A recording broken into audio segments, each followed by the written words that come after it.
We are live.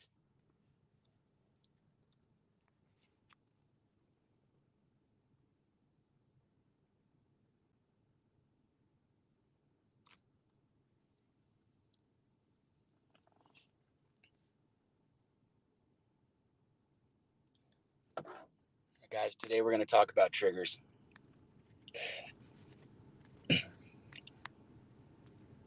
Anybody on here? It's early morning, work week. Hope everybody's week is going well.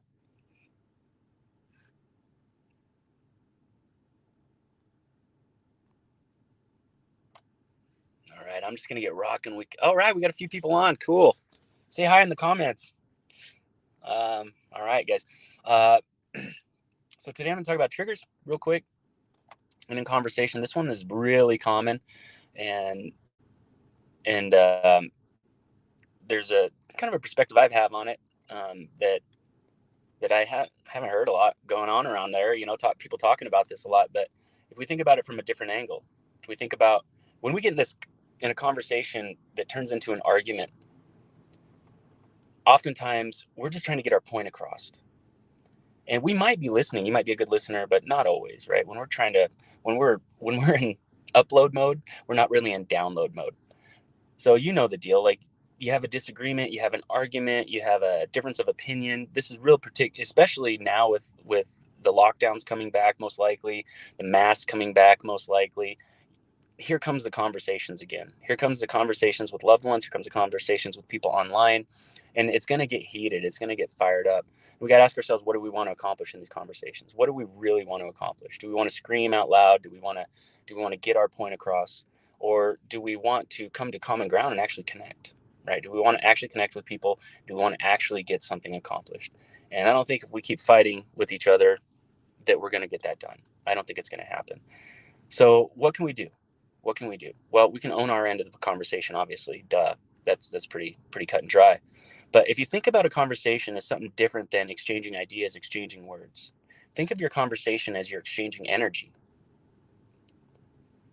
Okay, so it's no secret that when you enter a conversation, you might be in one state of energy, and as the conversation progresses, gets a little more heated, your state of energy definitely changes. Am I wrong? So that's happening to the other person as well. We're just going to assume it's a one-on-one conversation. So what are you really doing there? It's like you're playing pickleball or ping pong with your energy, your verbal energy. So you guys are exchanging energy. And what happens? As the conversation gets heated, we start throwing fastballs at each other. So if we can imagine, this conversation creates this energy loop that both of you are perpetuating and nurturing and keeping alive. And as the conversation grows, as it gets heated, it gets faster and faster and faster and faster and faster. I can find the middle of my damn camera. I'm triggered. More painful every time it hits you. And then so you want to deliver more pain. So in essence, think about it like someone's on a 100-mile-an-hour fastball at you, and you want to hit it right back at them, but you're hitting it at them at 110 miles an hour. And then when they get it, they're giving it to you at 120, and then 130, 140, 150. So it just keeps going. So what do we got to do? One of us has got to be the adult in the room. You got to call timeout. You got to take a pause. You got to break that energy. How do I do that? A technique that I really, really recommend is a technique coined by Marshall Rosenberg in his book Nonviolent Communication. And there's a process, and it's pretty, like a lot of these processes, it doesn't seem real practical in the moment. So I've kind of adapted it. Instead of going through the entire process and saying all the things that he says to say, I've kind of wrapped it up in a nutshell and essentially made it personal for me. So this is what I do. You can do what you want to do. So as that energy starts speeding up, and you can sense that, and that's why it's really important to trace your triggers, to realize when you're being triggered, and to realize what's going to happen if you don't do something different, if you don't break that energy cycle. So in the case of conversation, someone is expressing themselves emotionally and intensely. They are going through some distress, and so it's really good, a great way to the time out and to break that energy loop, slow that energy down, actually change the color, change the frequency, change the vibration of that energy. Turn it from red hot to green. Green's a love frequency, right? So what we can do is we can sense that they're in distress. And instead of firing another fastball at them, we can say, I know you're upset and I'm upset, and this is going to get us nowhere. And then from there, ask them what the unmet need is. What is it you really need from me right now? See, that's why we've got to be the adult. Because you might feel deep in your heart that you were right and you're going to die on this hill. But is it worth dying on that hill? So sometimes we've got to swallow our pride, and we've got to admit that maybe there's no right or wrong in this situation. And really the right thing to do is to come to a consensus about where we're at right now. And being the adult, you can seek to meet their needs. So you can say, hey, you're upset. I'm upset. What is it you need from me right now? So if you do that in the middle of a heated exchange, a heated argument, you can't help but break the energy cycle.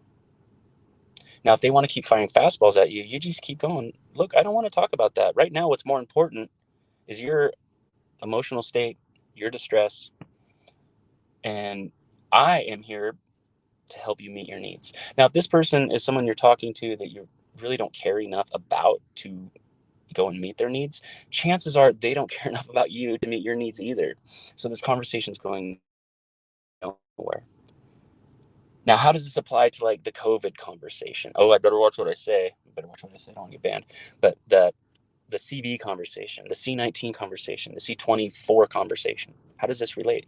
Well, if like you're in the comments with someone, let's say someone says, and this actually happened to me on Instagram about masks, someone really convinced that masks work. And we could have went back and forth about whether or not masks work. We all could have, I could have gave him a link. He could have gave me a link. Neither one of us are going to read the other person's link. We know that. And we can start typing, he's going to give me a response that's this long on my comments, and I'm going to give him one that's that long, and he's giving me one that's that long, and I'm giving one that's that long. And pretty soon, we got these long ass comments, and people generally read the headlines, right? They read the first one, just and they're not getting what you said. So what can you do there?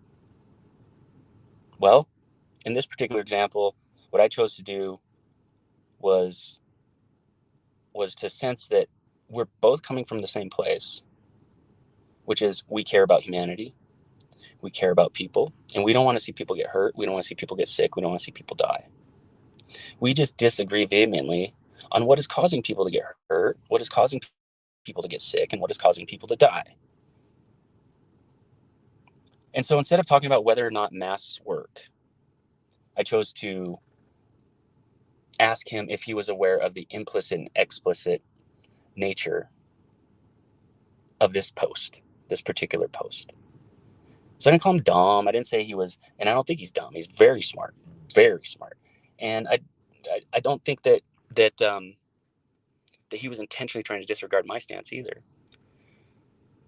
So at the end of the day, we could get to a common ground of what is the net effect of the mask mandate. So we got to talk about the net effect of the mask mandate. And at that point, it's pure opinion because no one's studying it. And then we can talk about why isn't anybody studying it? And so I'm still not finished with that conversation. While we might not come to common ground, at least we're at a point where we can agree to disagree. And one thing we can agree on is that we're both coming from the same place. So at the end of the day, love wins. And both of our needs of being heard and understood were met with the understanding mutually that we might not agree on the topic. All right, guys, just to recap, when you're in a heated conversation, you sense your trigger. Anytime you're triggered, sense your trigger, trace it back. But when you sense that you're triggered and you sense that wheel, the energy wheel is just boom, boom, boom, going faster, that's a perfect time to break that energy cycle, break that energy loop. And the first thing you can do is just say, you're upset. I sense that you're upset, and I don't want you to be upset. And then you can just ask that person, what do you need from me right now? If they need you to change your mind, say, I'm not willing to do that right now. And if that's what you want, that's not what we can talk about. whatever you choose to do. But there's a way to do it. We can call a timeout. We can break that energy loop. We can break that energy cycle. And, it's like anything else. It's like anything else in the world. Any of this inner work stuff, any of this trigger energy work, dismantling your triggers, dissolving your triggers. You're never going to be perfect. It's never going to be 100%. Great example. I got in a heated exchange this last weekend, and actually it's about a week ago now. And it was bad. It was really bad. I was in my lowest self. I didn't take the time to realize what was going on. And afterwards, I just felt really shitty. I really did. I felt awful. And I still feel bad about it. And so the next morning I made an attempt to, and it was a pretty successful attempt. We got some good stuff out. There were some tears that flowed, and our hearts got to come to the table and just say, hey, this is what's coming from my heart.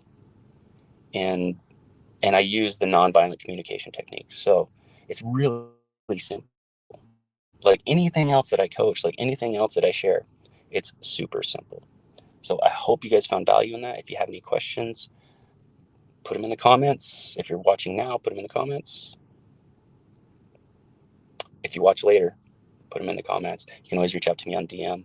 And if this is something that interests you, you want to know more, I got a workshop coming up. As you know, we're going to start 1st of October-ish. And my app is almost ready. I had a meeting with the development team yesterday.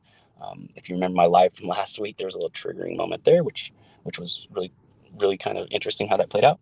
But yeah, it's going to be dope. The app is going to be part of the workshop, and then the workshop content will be onto the app. But anyway, I just want to make this stuff seamless for you guys. It really doesn't have to be that difficult. It doesn't have to be something that consumes you and runs your life, your triggers, I mean, because we know one trigger leads to another, leads to another, leads to another. And on the topic of triggers, and on the topic of conversations and conversations that don't end well, conversations don't end well a lot of times because people don't express themselves appropriately. And a lot of times we don't express ourselves appropriately because we're not given the opportunity to express ourselves appropriately. And we might sense we're not getting that opportunity, so the volume goes up. If that is something you've experienced,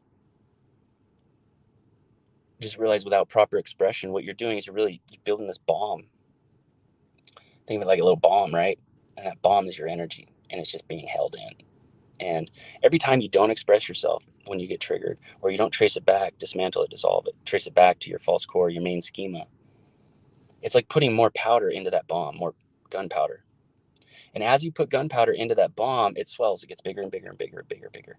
But what also happens is the fuse for that bomb gets shorter and shorter and shorter and shorter. So by the time you have that conversation, and the energy and emotion that comes out of that conversation doesn't reflect the event, it's because there might be 10, 15 other conversations that you had with this individual or other people in similar situations, similar scenarios. 3 years of COVID stuff, guys. This is what I'm talking about. We find echo chambers, and we get to express ourselves there, and everybody agrees with us. And then we find someone who doesn't agree with us, and they get 3 years of COVID nonsense right at them. And that's because we keep shoving powder into our bomb. It grows, grows, grows, grows. The fuse gets short, and boom, it comes out. And then that is our historical relationship with these heated conversations. So that's what we grow to expect. So what we accept what we expect. Okay. If I accept it, or if I expect it, guess what I'm going to accept? Okay. Don't want to ramble forever. This is a really simple concept. No sense being lost in the weeds. But if you're interested in any of that, if you're interested in any of this stuff, trigger dismantling, dissolving, not letting your triggers, your emotions run your day, run your emotional landscape, not letting those bombs get really huge and the fuses getting really short. If that's something you're interested in, you're probably going to benefit from my workshop. And this is going to be about 25% or less of my one-on-one fee. It will never be this cheap ever again. So I'm here to share with you. All right. Much love, guys. Peace and live well.